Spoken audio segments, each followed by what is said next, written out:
In my previous video, I demonstrated throwing a clay pad. The reason for the clay pad is that when you're throwing 1 pound, 2 pound or even higher balls of weights of clay, when you lift them off the wheel, no matter how careful you are going to distort the rim and the upper part of the pot, or even the bottom part of the pot itself. You can then crush it straight if you wish, back into a circle, and it'll dry. But when you put it into a kiln and fire it, it will come out, and clay has what we call memory. It will go back to the distorted shape. So to prevent that, a lot of people throw with bats. These are what I term as a bat. They come in different sizes. Just a cladding material that they use on houses, and I've cut them up into various shapes, various sizes.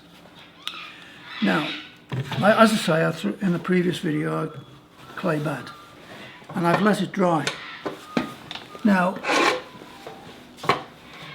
what you've got to be aware of that it can, if you, how can you put it, if it's too hard, just dampen it a bit. Just dampen your clay bat a bit.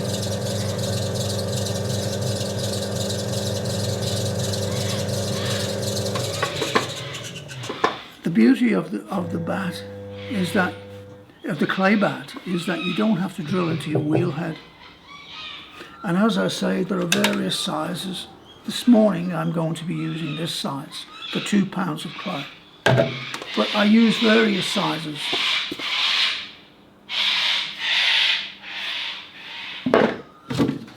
And this size for big bowls or platters. All on this mound of clay. And I don't have to drill into any of these bats. I can just lift them off.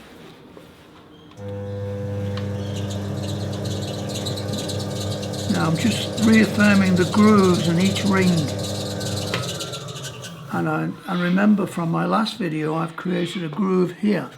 The idea of that is I lined the corner there with the groove so that I can get my finger in and lift it off. The idea of these 4 grooves is that if I left this clay pad level and I didn't have these grooves, the suction power holding this bat on there would be destructive.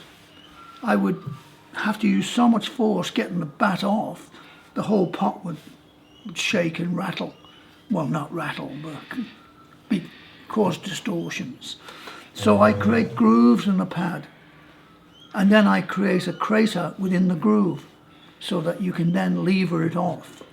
So, and you don't have to worry too much about this being dead center.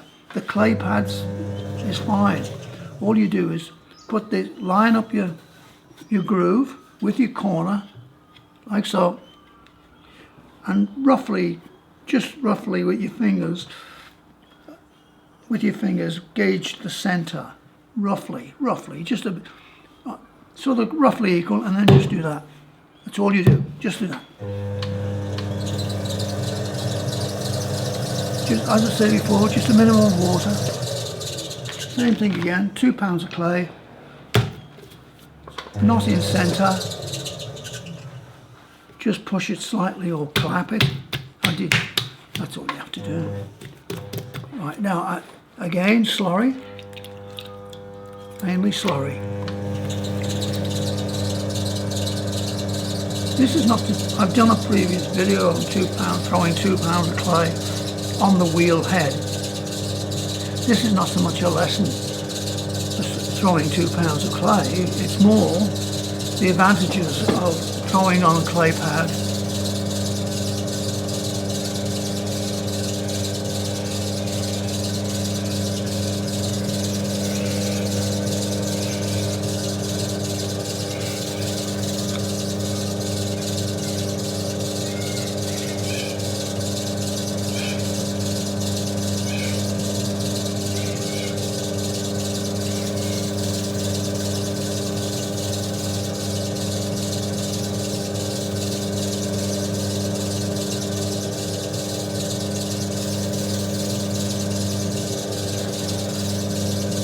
bit naughty and small on the clay.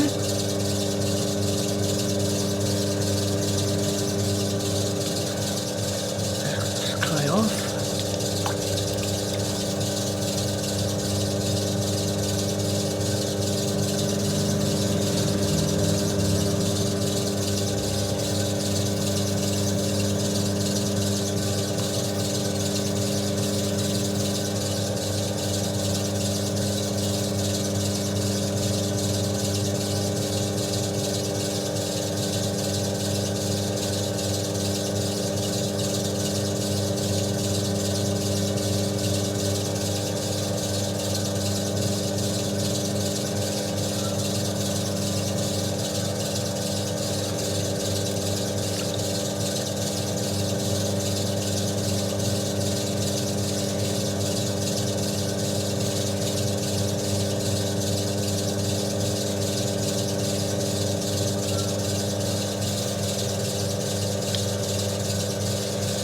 When I say the clay's being naughty, it's me actually. Mad workman glands his tools.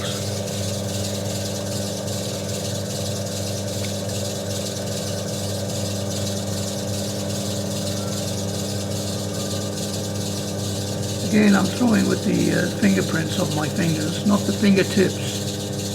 I throw with the only time I use the fingertips is when I'm creating a groove here. Most of the time it's fingerprints. I'm using my fingerprints. And I've been a bit naughty with the water as well this morning. There's a little bit in the bottom of that, I don't like that.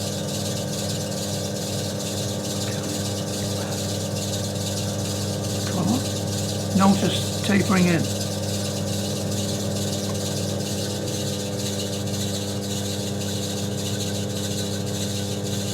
This is the third pull. I try and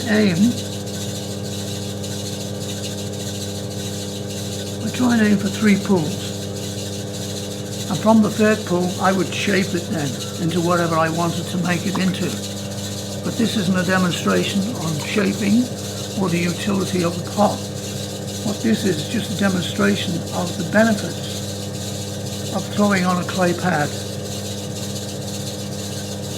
Now I'll just get the excess slurry off.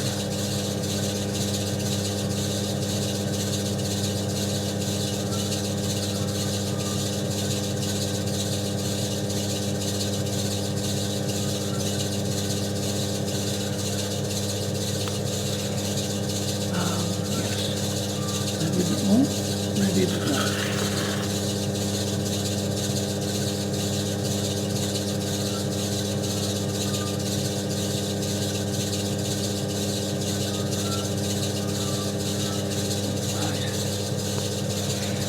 Right, now, parting off tool, just dampen it.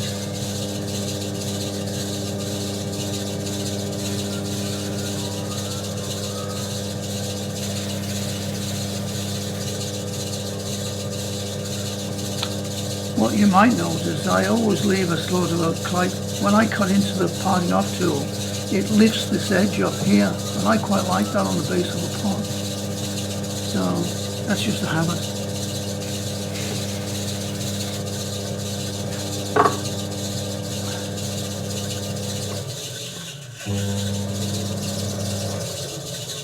And that's basically it. Now I don't have to grab this pot and squash it, and then once I've taken it off, re-squash it again. All I do is find my groove. Oh, it's on this side. It's on this side, and I lift it. Ooh, it's good, because that's a brand new pad, it's very sticky, but that's what you do. There's no distortion on the pot. Notice I haven't touched it. And all you do then is put it on your board and put your next bat on and throw again. With that you just reform the groove. Oh sorry, the crater in your individual groove. Reform the crater. Another bat.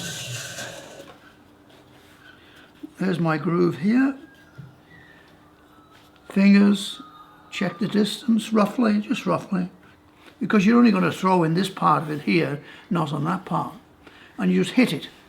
And if you're using a bigger bat, you don't worry about the groove so much. You just center your bat. Oh, that bat from the wheel head, yes, it's not too bad, not too bad, not too bad. And then you bang it. That's it. That's for a bigger pot. Okay? And then when you finish throwing your bigger pot, leave it at one corner, not that aggressively, take it off. Your bigger bats. For a big bowl or platter, well, I'll have to move this out the way. And then you put this on too. That's more experience. You then have to gauge roughly, and you push it over, and then you bang it, and then you throw your pot. Lifting it off, you don't have to touch your big platter. Dump, off she comes. Right, that's it. Okay. Oh, reform the crate up. Now, what I haven't told you is, right, you can leave this pot on here almost indefinitely. And how you do that is, it'll have a tendency, depending on the weather, to dry out. So what you do, when you get to warmer weather, is you get a damp tea towel, like this, like so. You can fold it in half. If my folding's not that good this morning. You fold it in half, like so, drape it over there, like that. Now this will be damp, not sopping wet, just damp, not drippings. And then you get it like that, and plastic over the top. Oh, my plastic's not good this morning. Yeah, plastic over the top, and you can leave a whatever on top of it till the next morning. Take it off. Start again. I have here someone, and I have a separate one for a separate one. This is an old one I have lying around the place. That one was made for terracotta. You don't mix the two clays. You have separate bats for them because the terracotta will stain white clay very, very easily, so you keep them separate. This can be recycled. Eventually this will get too dry. I just take it off the wheel, put it into water, and put it back into clay again. I recycle all my clay. Don't waste anything. Right, thank you. Hope that's helpful. Okay.